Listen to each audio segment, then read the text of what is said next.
Capítulo 413, Mensagem 1.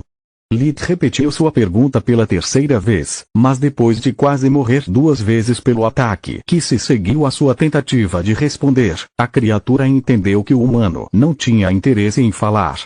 Suas palavras eram apenas uma forma de distraí-lo, de descarregar sua raiva, ou ambos. A abominação empoderada era um dos servos leais do mestre e recebeu um nome dele, Jarok. Abominações normais viviam sozinhas, nunca interagindo com alguém a menos que se alimentasse dela. Eles não precisavam de nomes, apenas de poder. Depois de se juntar à causa do mestre, os nomes se tornaram seu símbolo de status, semelhante a um título nobre. Receber um significava que o mestre confiava neles o suficiente para precisar de sua ajuda. Jarok amaldiçoou sua má sorte. O que deveria ser uma missão simples de investigação e recuperação se transformou em uma grande confusão. Jarok era de fato mais forte do que um valor, mas a razão pela qual o mestre o enviou não foi sua destreza de combate, mas suas capacidades furtivas. Assim como Lutia era chamado de o cemitério, a casa de Lilith era mais conhecida como a Porta da Morte. Normalmente, alguém encontraria um único monstro evoluído em uma área tão grande quanto a Floresta Travo, mas havia 13 e todos eles perseguiam a casa Veren. Além disso, desde que Tista ingressou na academia, outros 2 esquadrões do Corpo da Rainha foram adicionados ao destacamento de proteção. A rainha temia que uma linhagem mágica de base no meio do nada fosse um alvo fácil demais, então ela tomou precauções. Com todas as matrizes no lugar, os 4 esquadrões de elite e os monstros evoluídos vigiando das sombras, tocar um membro da família Veren era um pouco mais fácil do que roubar o ovo de uma fênix. O mestre suspeitou que Lilith estava por trás do desaparecimento do cristal porque ele era o único presente quando o xamã Orc morreu. Eles precisavam dele vivo para saber se ele tinha o cristal e onde estava armazenado. Um mestre de forja como Lilith poderia transformar qualquer coisa em um item dimensional, tornando a busca pelo cristal mais difícil do que encontrar uma agulha em um palheiro. O rapto de um membro da família estava fora de questão.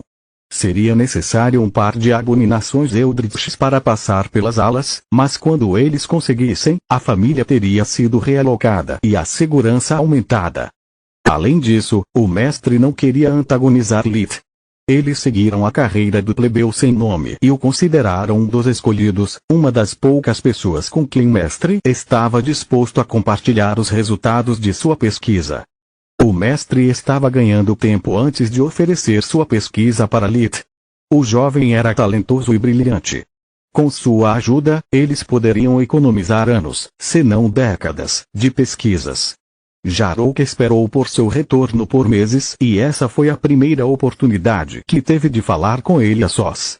O hábito de Lilith de se mexer tornava impossível segui-lo. Que tipo de monstro ele é? Jarok pensou.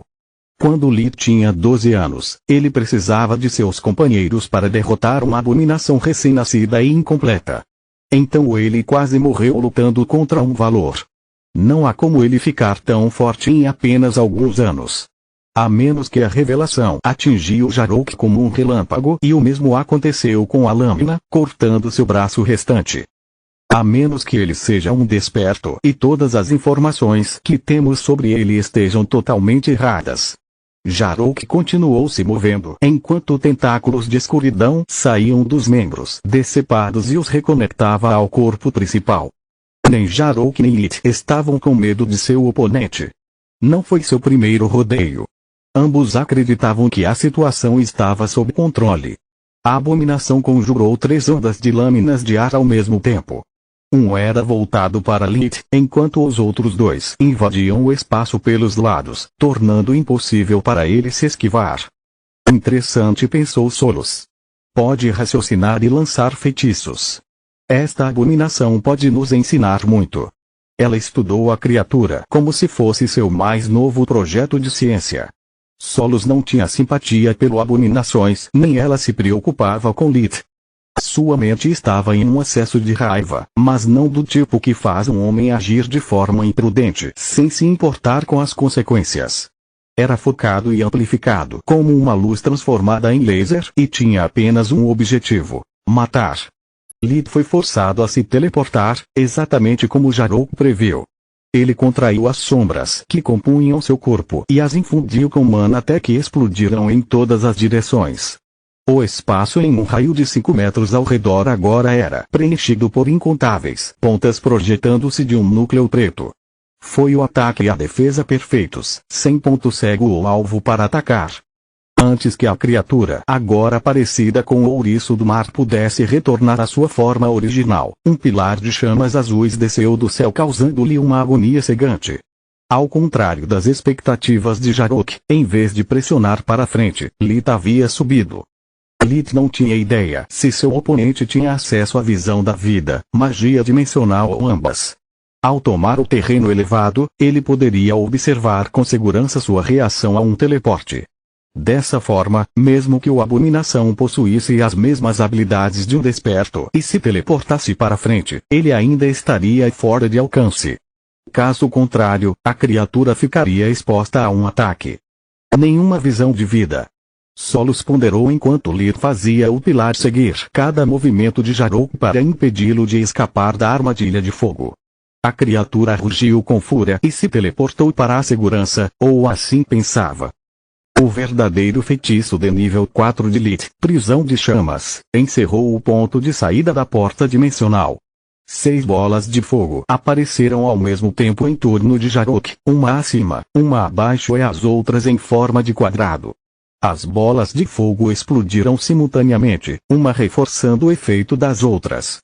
O suficiente. A Abominação gritou enquanto liberava seu trunfo.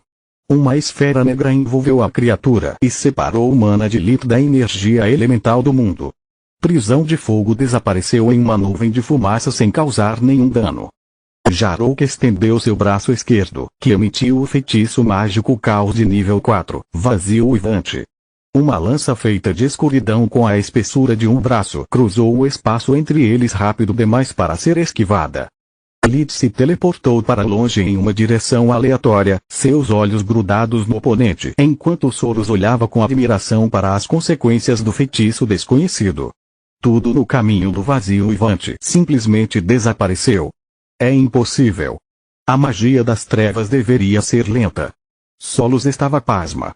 Não só aquela coisa se moveu rápido, mas também fez a matéria se decompor em um instante. A magia do caos era uma versão distorcida da magia das trevas, algo que apenas a Abominação poderia usar. A luz e a escuridão eram duas faces da mesma moeda, mas a Abominação poderia forçosamente prejudicar a conexão entre elas. A natureza abominava o vazio. O que quer que fosse atingido pela magia do caos não iria apenas apodrecer, mas também transferiria sua energia de luz inata para restaurar o equilíbrio, deixando a vítima sem proteção contra a escuridão invasora. A magia do caos se moveu rápido porque suas energias foram atraídas pela magia da luz como ímãs de polos opostos. Última chance. Dê-me o cristal roxo ou morra. Jarok estava cansado de ser o saco de pancadas de Lith. Ele preferiu desafiar as ordens do mestre e matar um dos escolhidos em vez de morrer. Capítulo 414, Mensagem 2. A resposta de Lith veio na forma de uma risada maníaca. Não havia alegria nisso, apenas zombaria e rancor. Os 7 olhos piscaram e Lith também. Desta vez Jarok rapidamente se virou e olhou para seu oponente enquanto tecia magias dimensionais e de caos. A Abominação amaldiçoou quando descobriu que Lith não estava atrás nem acima. Jarok sabia que mesmo uma fração de segundo poderia ser fatal. Um movimento à sua direita fez a criatura virar a cabeça apenas para ver a espada voar sozinha com uma manopla de pedra em seu punho. A Abominação lançou o feitiço de nível 5 da magia caos, conjurando em torno de si um espaço corrompido que destruiria a lâmina com o contato. Mover a espada com a magia espiritual é apenas uma distração, ele deve estar vindo da direção oposta. Jarok pensou enquanto se virava. Seu rosto sem boca se deformou no que de outra forma seria um sorriso quando seu raciocínio se provou verdadeiro. Ele levantou a mão esquerda e lançou outro void uivante apontado para a cabeça de Lith. A abominação chocou com seu próprio grito triunfante quando Lilith se esquivou do feitiço, virando para a direita, e em vez de se aproximar ele manteve distância. Só então Jarok percebeu que tanto Lilith quanto sua espada estavam se movendo em sincronia, como tubarões circulando em torno de sua presa. A abominação demorou um segundo para entender o que estava acontecendo. Uma matriz. Eu preciso sair daqui. Pensou. No entanto, era um segundo tarde demais. Lilith e Solos estavam lançando juntos, reduzindo o tempo necessário para materializar a formação mágica. Jarok tentou piscar e falhou. A escuridão era um dos elementos necessários para lançar tal feitiço e agora estava selado. Jarok então decolou, mas outra prisão ardente cortou todas as rotas de fuga possíveis. A explosão mandou de volta para o meio da matriz quando lanças se materializaram e o perfuraram de todas as direções. A abominação controlou o dano e conseguiu escapar da matriz. Seu corpo se transformou em uma forma menor para oferecer um alvo mais difícil enquanto disparava em direção à floresta. Jarok precisava se alimentar. Ao contrário dos despertos, as abominações não tinham acesso ao revigoramento. Mogar havia virado as costas para eles. A única maneira que eles tinham para ganhar energia mundial era roubando-a. Árvores também significavam sombras, e uma vez que Jarok alcançasse uma, seus poderes tornariam quase impossível encontrá-la. Afinal, furtividade era sua especialidade. Foi assim que ele escapou da detecção dos monstros evoluídos. A desvantagem era que não tinha valor como manobra ofensiva. Uma vez fundido com eles através da magia do caos, Jarok seria incapaz de atacar ou lançar feitiços e só poderia se mover de uma sombra para outra se eles fizessem contato. Graças ao sol poente, a maior parte da floresta estava agora envolvida na escuridão. Jarok havia perdido qualquer espírito de luta. Sua prioridade era se afastar de Lilith o suficiente para ter tempo de se transportar para a segurança. As escamas no rosto de Lilith se abriram, revelando uma boca cheia de presas. Durante a luta com Trios, ele entendeu por que sua garganta parecia estranha enquanto se transformava e como usá-la. Lilith respirou um jato de chamas azuis que incendiou o trecho de árvores mais próximo. Jarok não podia se dar ao luxo de fazer um desvio. Abominações não tinham sinais vitais, seus corpos inteiros eram feitos de mana, o que significava que com cada feitiço que lançavam, com cada ferimento que sofriam, eles ficavam mais fracos. Usar tantos feitiços dimensionais e do caos estava cobrando seu preço. Jarok finalmente entendeu por que Lilith riu de suas ameaças. Aquele maldito desperto deve ter notado minhas energias diminuindo após o primeiro vazio ivante. Se ao menos o mestre me fizesse um Eldritch, eu nunca perderia para um humano. Sua linha de pensamentos descarrilou quando percebeu que as chamas azuis não paravam de queimar.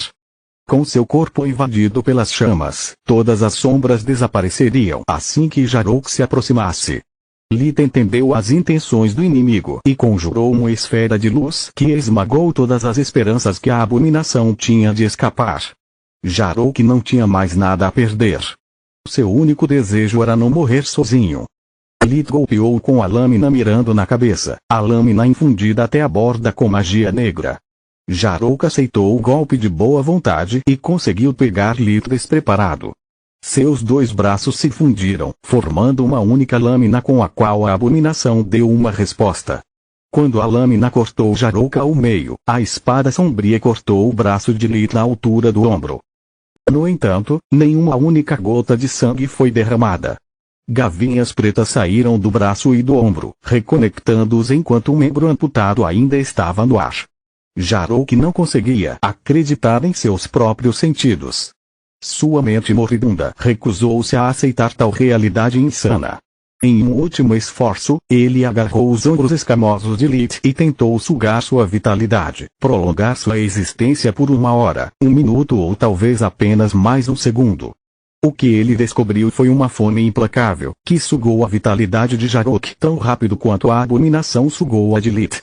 Lilith infundiu ainda mais escuridão dentro da lâmina, perguntando-se por que a criatura procurava afeto durante seus momentos finais. O que você é? Jarou perguntou enquanto seu corpo lentamente desaparecia. Lith respondeu como uma última explosão de energia que transformou o inimigo em pó. Por que você mudou de forma? Solos perguntou. Eu não sei. Parecia ser Thor, foi a única resposta em que Lith conseguiu pensar.